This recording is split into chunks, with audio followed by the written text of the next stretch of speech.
Bem-vindos! No vídeo de hoje vou responder a alguns amigos nossos sobre sons de violinos. Eu sempre falo aqui no ateliê que nós temos vários timbres, né? Então às vezes o som é mais escuro, é mais claro, é mais fechado, é mais aberto. Aí eu venho recebendo perguntas do que é isto, né? Como as demais sensações que o ser humano tem, é difícil você colocar em palavras, né? É difícil, um exemplo bem simples, bem pueril, você explicar para alguém que nunca provou sorvete o gosto do sorvete, descreva isso. Então, às vezes, as pessoas me fazem perguntas difíceis de eu responder, né? Como é um som escuro do violino? Você tem que ouvir, isso aqui é um som escuro. E aí depois você vai, quando ouvir novamente, saber, né? Então é sobre isso que nós falaremos aqui no vídeo de hoje, tá bom? Antes, como sempre, gostaria de agradecer a todos que estão nos acompanhando, tanto por aqui quanto pelo Instagram, tá bom? Prazer fazer os vídeos para vocês. Tendo dúvidas, perguntas, deixem aqui embaixo e nós vamos respondendo. Bom, como eu estava falando, é muito difícil, né? Um som mais claro, mais aberto, é muito difícil colocar isso em palavras, né? Tanto é que eu já vi muitos grandes mestres, quando vão explicar a diferença do som do violino e da viola, tem dificuldade de colocar em palavras. O melhor é você ouvir, tá bom? Então eu vou tentar ajudar vocês aqui com sons hoje, né? Os tipos de sons de instrumento, talvez não seja como a maioria está pensando, eu vou mostrar esse é o som tal, também não adianta, tá? Eu mostrar aqui, porque a minha captação não é boa e com praticamente certeza a reprodução no celular dificilmente ela vai ser fiel, né? Então é outro assunto que também eu vou falar mais adiante, que reprodução sonora, tá? Reprodução sonora, você pegar e ouvir o som de um violino por vídeo, não é uma coisa fiel, porque como uma foto pode ser manipulada, né? É aquela velha brincadeira que todo mundo fala, engraçado, no Instagram não tem gente feia, só tem gente bonita, linda, mas não é o que a gente vê nas ruas, né? Como é diferente o Instagram, como é diferente a ficção da realidade, porque se manipula ali. Vocês acreditam que os sons também não são manipulados? Também são, tá bom? Então eu vou explicar como vocês identificarem os sons, tá? E aumentarem o repertório de vocês em 5 passos, tá bom? Um vídeo tem que ter um pouco mais de atenção. Primeira questão que você precisa saber é o repertório. Você precisa ter repertório, se você quer conhecer os sons do violino, tá? Eu não quero conhecer, então tá bom, esse vídeo não vai servir para você. Esse vídeo é para quem quer saber dos sons, dos timbres, tá bom? Isso vale para violino, viola, violoncelo. O que eu vou falar aqui vale para qualquer instrumento, na verdade. Tem instrumento de sopro, percussão. Ou seja, você tem que ter repertório. O que é ter repertório? É conhecer as peças. Você precisa conhecer, certo? Você precisa ir aprimorando o seu ouvido musical. Por exemplo, eu quero saber vamos falar aqui do violino, os concertos para violinos. Começar a ouvir todos os concertos para violino, tá? Ouve todos os concertos. Esse é o concerto tal, ou seja, você tem que conhecer, ter repertório. Como eu tenho um repertório? Ouvindo, tá? Eu já vou ajudar um pouco aqui na segunda questão, tá? Então, ou seja, ouve muito, tá? Ouve música erudita, música de qualidade. Se você come coisas boas, você vai ter saúde, né? Se eu não estiver enganado, era Hipócrates que dizia, né? Que a sua comida seja o teu remédio, que o teu remédio seja a sua comida. Então, se você come coisas boas, você tem saúde. Se você come lixo, você não tem saúde. Se você ouve músicas boas, peças boas por bons intérpretes, você tem saúde musical, né? Uma música higiênica. Se você ouve porcarias, né? Você não vai ter um ouvido musical, tá bom? E aqui vale lembrar, antes que alguém faça algum comentário, que eu estou falando de qualidade, não estou falando de estilo de música, né? Às vezes as pessoas sabem que o que elas ouvem não tem nem qualidade, que elas já ficam ofendidas de antemão, né? Bom, enfim, ter repertório.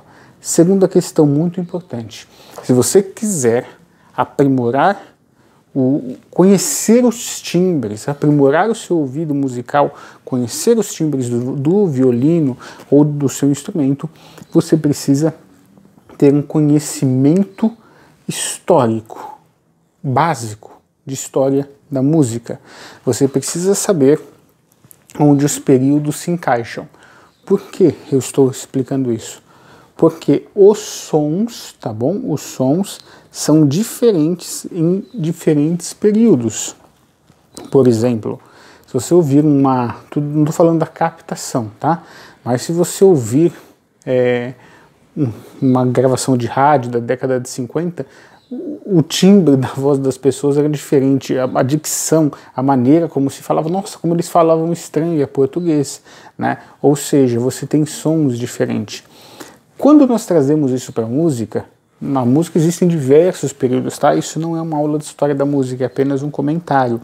Nós temos os períodos mais conhecidos pelo nosso ouvido, que é o barroco, classicismo, romantismo. Então, se você conhecer estes três períodos, tá? Estudar sobre eles, entender como era o som em cada um destes períodos, você vai conseguir começar a entender mais sobre o timbre, tá bom? Uma coisa muito importante, quem quer começar a entender timbres, os sons do violino ou de qualquer instrumento, precisa saber que esse processo é uma transformação, tá? Então não é uma coisa assim, hoje tudo virou automático, você vai lá no aplicativo, pede e chegou a comida, é automático, mas isso não é automático, isso é uma transformação e você vai levar tempo, o tocar violino vai levar tempo, ou seja, o que eu estou querendo dizer, você vai ter que se dedicar, né? Você vai ter, assim, não tem como, eu lembrei dessa história, até comentar com vocês, eu lembro quando eu era professor de violoncelo, vivia disso, né? Aí um conhecido nosso, um amigo nosso, falou assim, olha, esse rapaz aqui da minha igreja, eu preciso que ele toque nos eventos da igreja, né? E aí eu vou trazer ele para fazer aula com você, tá bom? Eu falei, combinado. A pessoa estava do absoluto zero, certo? Então ela precisava tocar violoncelo. Aí na segunda semana de aula, a pessoa que trazia o rapaz falou assim, e quando que ele vai começar a tocar, né, nas nossas reuniões de jovens e tal? Eu me assustei, assim, eu pensei que ele estava brincando, mas não, ele estava falando sério. Né? Ele achava que assim, eu comecei a tocar desse jeito, é só pegar e passar. Né? Então não é assim, é uma transformação. Olha, eu falei, se ele estudar muito, tiver talento, talvez um ano e meio, ou seja, é um prazo mais do que 300 vezes maior do que ele pensou, né? Se ele estava pensando que era de um dia para o outro, é um ano, né? Se não mais. Então, conhecer estes períodos, a data de cada um, os compositores de cada um, é uma coisa que vai te ajudar. Vou tentar dar um exemplo rápido aqui para vocês. Período barroco, vai de 1600 ou 1620 até 1750. Alguns historiadores dividem entre primeiro barroco e segundo barroco, que seria até 1700 e depois 1750, seria o segundo barroco. A maioria dos historiadores, eles encerram o período barroco com a morte de Bach, Johann Sebastian Bach. Período barroco é o período onde nós temos Bach, Vivaldi, Handel, Purcell, entre outros compositores. Para complicar mais ainda, né, que depois você vai conseguir entender melhor, existe o barroco alemão, o barroco italiano, o barroco francês, o barroco inglês, cada um com as suas características próprias. Tá? E para complicar mais ainda, se você está vindo aqui de outra arte, se você estudou qualquer outra arte, é bom saber que esses nomes de períodos estão em datas diferentes, em artes diferentes. O barroco na literatura não se dá exatamente com as mesmas datas do barroco musical e assim por diante, tá bom? Então você entendendo esses compositores do barroco, você vai entender qual era o tipo de som que eles queriam. E aí você começa a entender o que é timbre, o que é som, Viram como a pessoa perguntou o que é um som escuro? Não tem como eu pegar essa explicação, condensar em uma frase e trazer. É uma questão de trajetória, uma questão de você ir aprendendo e angariando esse conhecimento, tá bom? Só que é o resumo do resumo do resumo. O violino barroco era diferente. O arco barroco era diferente. O som do período barroco era diferente, tá? Não tem nada a ver com o som que a gente utiliza hoje. Já no classicismo, a ideia era diferente. Um grande expoente, o maior expoente do classicismo na música é Mozart, Wolfgang Amadeus Mozart. Só para vocês terem uma ideia, né? Só para vocês terem uma ideia, o pai do Mozart, o Leopold Mozart, ele era tratadista, era músico, então ele escreveu um tratado em que o som deveria ser como um sino, começar, crescer e diminuir. O barroco tem essa assinatura em cada nota, começa, cresce e diminui, né? Este é o som do período barroco. Aí eu ia me perguntar, tá, o som que Bach escutava e quando ele escrevia e imaginava era totalmente diferente do som que a gente ouve hoje? Era exatamente isso, sabe? Então esse som romântico, que tem a ver com o período do romantismo, das notas muito homogêneas, com muito vibrato, não existia esse som. Inclusive, tá, o som, inclusive o vibrato, não era uma coisa que era muito utilizada, era como um ornamento. A entrada da nota era diferente. Enfim, classicismo, né? E depois o romantismo. Romantismo Tchaikovsky, Brahms às vezes até já mais para lá do romantismo. Ou seja, estes são os compositores. Você entender. Então, primeira coisa, repertório, ouvir muito. Segundo, entender o repertório que você está ouvindo, onde está na história da música. É o segundo passo. E o terceiro passo que eu vou passar para... Cada passo desse eu poderia ficar aqui falando com vocês horas. Quando eu estou dizendo horas, é horas. Ligar aqui e ficar falando 5, 6, 7 horas a esse respeito. Tá bom? E terceira questão, né? Ter um conhecimento básico assim do repertório, da história do repertório. Você conhecer o repertório, conhecer a história. Por exemplo, saber a história daquela peça, por que aquela peça foi escrita, o que estava acontecendo com o compositor. Você ouve compositores que estavam passando aquela questão toda de guerra nas nações dele, de combate, eram completamente diferentes. Né? Você ouve certos compositores e alguns compositores têm aquelas peças mais tranquilas. Você pega a Belle Époque, você ouve peças da Belle Époque, parece que o mundo é perfeito, né? Aquelas valsas, completamente diferente de determinados compositores. Ou seja, você entender a história daquela peça. Aí você vai entender a história, você entende a história da música e a história da peça em si. Né? Vou contar uma coisa para vocês. Eu cheguei a começar a escrever um livro sobre isso, sobre a história das grandes peças, né? Das grandes composições. Mas eu acabei parando no meio por falta de tempo para concluir esse trabalho, porque é um trabalho homérico, né? Um trabalho muito grande.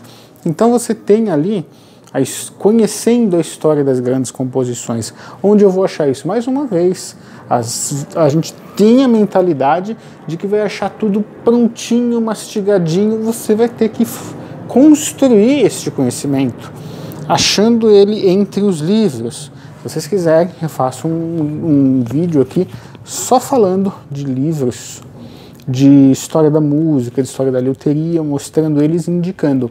E aí você vai construindo esse conhecimento entre os livros, né?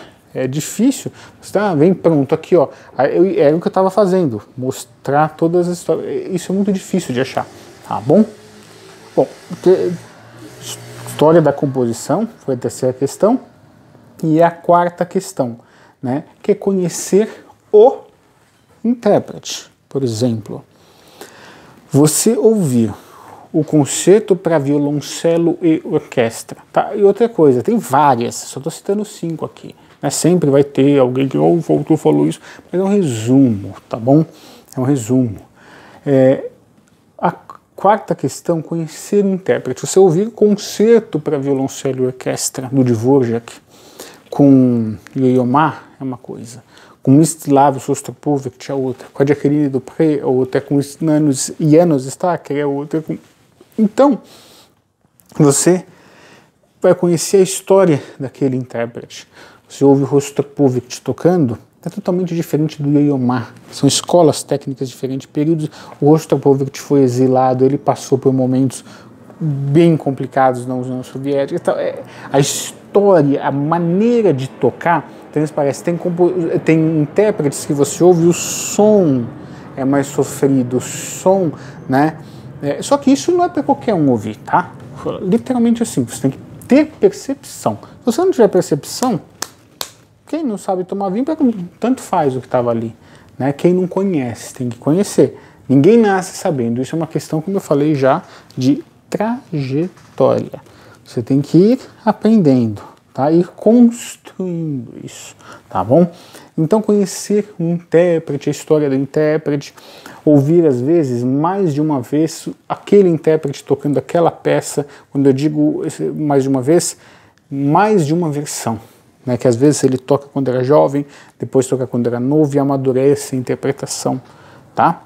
Então, conhecer o intérprete. E para finalizar, na minha opinião, a mais complexa é comparar. Você ouviu e aí você vai fazer aquele processo de entendimento e comparar. Aí você começa a entender, depois disso tudo, o que é um som mais escuro, o que é um som mais claro, fala, nossa, é a mesma nota, mas olha como o Oster toca, olha como o fulano toca, o Menahem faz assim, e você começa a perceber a diferença dos timbres, tá bom? Então esse é o caminho, esses passos que eu passei para vocês. Para maior absorção disso, escrevam, é interessante, tá bom?